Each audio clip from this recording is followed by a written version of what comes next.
Miguel Iturrate back here in the CRP, and we're going to be on a wage rage here. We have boxing coming up March 23rd, Saturday, at the Hangar in Costa, Mesa, California. Top Rank and ESPN getting together, a trio of fights, and I've been joined by our CRP analyst, Anthony Scott Piatt, to take a closer look at what they're giving us at the sportsbooks a week before the fight. How you doing? Well, it's a little under a week now, but we're in fight week, and we're going to look at these after the weigh-ins. But for right now, there are nothing really huge in terms of like competitive lines or anything like that. The main event in the featherweight division, 10 rounds. You've got Jessie Magdaleno, former world champion, looking to stay on the comeback trail, and he's taking on Rico Ramos. I'll let you give us a scoop on this one, including Ramos' nickname. You're gonna make me say it, aren't you? I am. Jessie Magdaleno versus Rico Suavecito Ramos. The play on the old Rico Suave song. Rico Suavecito Ramos. He's plus 600, 30-5. He's only knocked out 14 guys. Magdaleno has knocked out 18 of his 25 victories. He's lost once, and that was a knockout. That was to Isaac Dogbe, though, when Dogbe was still running pretty solid. We'll see if he gets back on track. But Dogbe was down in round one, I'll point out. So Magdaleno's only loss was to Dogbe, but he knocked Dogbe down in round one. Had a chance, couldn't finish him off. Rigondeaux has taken out Ramos, have four other decent fighters. He's won 2 fights very late. So the thing of it is Ramos is probably not going to win on points, even though he's only got 14 knockouts out of his 35 fights. He's not beaten anybody decent on points.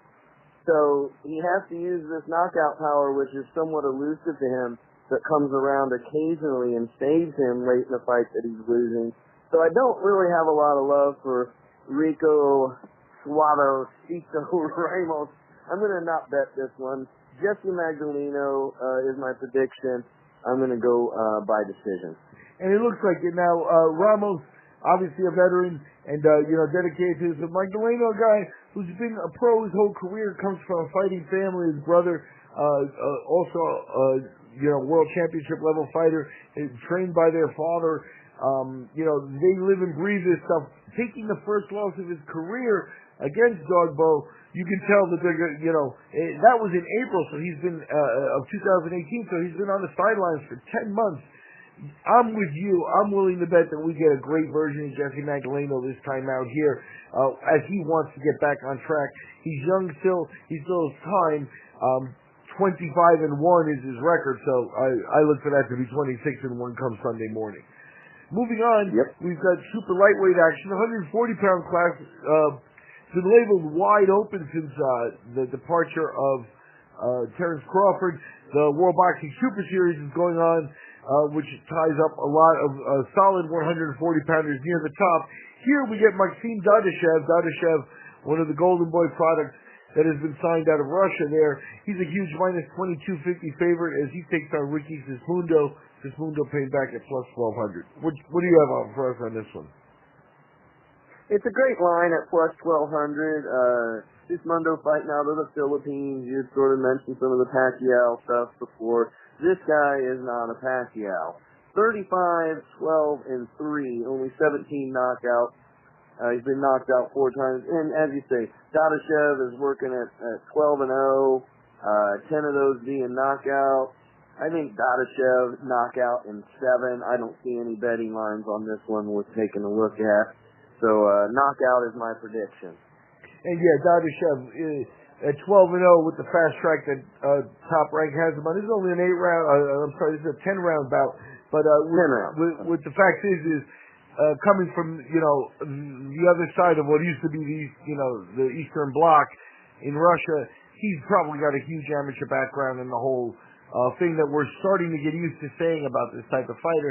And that's usually why you get such a wide line when the number of pro fights is so drastically different and still favoring the guy with less fights. So just to take a look at it, Dadashev, big pick over Sismundo by knockout. and the over/under should be here by the end of the week. So we don't have that yet. I take the under if the under's positive. Take the under. That'd be the only bet I'd make on this one, Miguel, for sure. Gotcha. And the last of the fights comes in the heavyweight division. Kubrat Pulev out of Bulgaria is the guy to keep an eye on here. He's 25-1. That loss came back in 2014 to Vladimir Klitschko. So since then, he did have a suspension for PEDs after that fight, but since then he's put in the work and gone undefeated to get himself back in the mention. He actually had a big stumbling block earlier at this point in 2018. He was scheduled to fight Anthony Joshua and had to pull out of the fight. I believe Carlos Takam took his place. But he was scheduled and signed to do that and was removed from that fight. So when you take a step back like that, sometimes you're forced to put in some work. Here, he's doing a fight in the United States, which is definitely something that's new to him as well. So he's putting in more work here. Bogdan Dinu, however, the opponent at 18-1, they're bringing in another European to face him down here. The last time we saw Dinu, he was knocked out by Jarrell Miller in round 4, and that's about the only type of measuring stick we've got for Dinu, who's split his career between Romania and Canada. I know that you're much more detailed than I am. What do you got for us on this one? Kubrat all the way or what? Yeah, yes and no. Bulgarian, it is his first fight in the U.S., but that is sort of offset with some experience against his loss to Klitschko. His wins over Chisora and Huey Fury, Tyson's brother, Huey Fury. He has a win over Huey Fury, that is. And that was a decent fight. So, I do like how he looks there. I've got him at 26-1, just a technical note. I don't know if that's one of the fights is in dispute or whatnot. No, that was my mistake. You got me. No worries. 13 of those are knockouts. So about halfway. He is 37 years old. Now, I'll point that out. Is that 37 age going to catch up? Sometimes the heavyweights can go a little longer because they're not really built on the speed at any rate. So probably 37 is not a problem. The only loss for Dinu is Jarrell Miller, as you say. Plus 1,000 is tempting. I don't have any other picks on this fight night.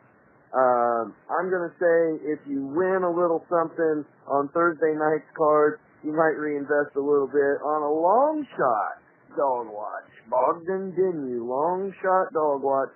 I'm actually calling Kubrat Pulev by decision. But a long dog watch, plus 1,000, if you're already up for the week, that's a pretty good return on $100. And, in Dinu's favor, as you mentioned, he has 14 knockouts of his 18 fights. And in the loss to Jarrell Miller, Dinu, a stock standard European heavyweight, came in weighing about in the mid-230s, right? Facing down Miller, who was at 315 for that fight. So, you can forgive him taking a knockout loss there and, chalk it up to experience there. Perhaps if he has a chin and he comes in motivated, and I'll throw on top of that the Romanian versus Bulgarian potential for a little bit of a rivalry between the guys not liking each other and stuff since they're from the same area of the globe. And, maybe have an X factor there. Dinu's 32, so he would still have a lot more to give. And he may actually weigh in a little bit more than Pulev for this fight and maybe a little bit bigger in terms of stature. So we'll see when they actually come face-to-face this week at the weigh-ins. We'll take another look. But those are the picks for this week by ASP, Anthony Scott Piatt. Anything in closing, Anthony? No, appreciate it. We got one more fight to call. If you listen, we called 3 this week, so tune in to Cage Rage Podcast, Wage Rage, and especially look for the dog picks and have fun with the dog watches. It's always a pleasure, Miguel. I appreciate you doing it with me. All righty. We've been looking at this Saturday, March 23rd, ESPN and Top Rank getting together at the Hangar in California. A trio of fights getting attention at the sportsbooks, and I've been joined by our CRP analyst, Anthony Scott Piatt, to make picks and look closer at the fight.